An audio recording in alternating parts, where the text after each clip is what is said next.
everyone, it's Taylor with Mactown Construction Group, and one of the many questions that we often get is how much is this going to cost me, right? It's the one question that everyone wants to come right off the bat with.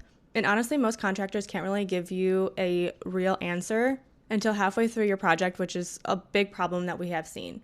And here's really why a lot of that happens is a lot of remodeling companies, they build their estimate and their process on something called allowances, which allowances are pretty much placeholder dollar amounts for all of your selections. So things like tiles, fixtures, cabinets, countertops, everything that you would actually pick during the design phase of your remodel.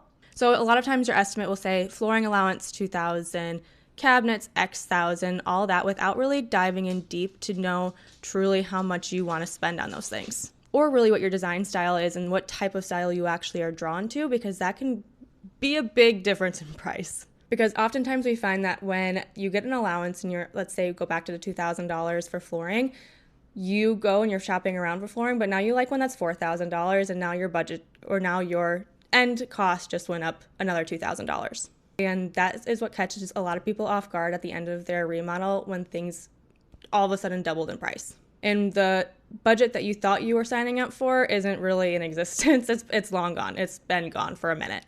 So the way we do it at Mactown is a little bit different. We do design first. We do take a design fee up front to cover the time that we're spending with you, the amount of meetings, the hours, all of the price checks, the designer going through and making it look great for you with the 3D walkthroughs. But we will sit with you and help find the selections that you are wanting and try to make it work in your budget. And if not, we go back to your wants versus your needs and we figure out, okay, you really want this countertop.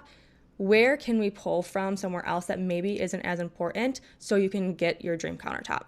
Yes, sometimes that does mean you look at the bigger picture and you're like, okay, everything that I want actually is going to be more, and your budget might have to increase at the end of our design phase, but that's solely because you chose that, because you want to spend money on a home that you were going to love. You don't want to settle for one that you just had to compromise because you thought you were going to budget only for $75,000, but now it's turned into $120,000 and you've already signed the contract. So if you've been nervous about picking and choosing which remodeler is right for you, then give us a call. We'd love to walk you through it. I think that is what stands us apart with our process, because we actually sit down with you and we figure out what this is going to cost before we ever lift up a hammer in your home.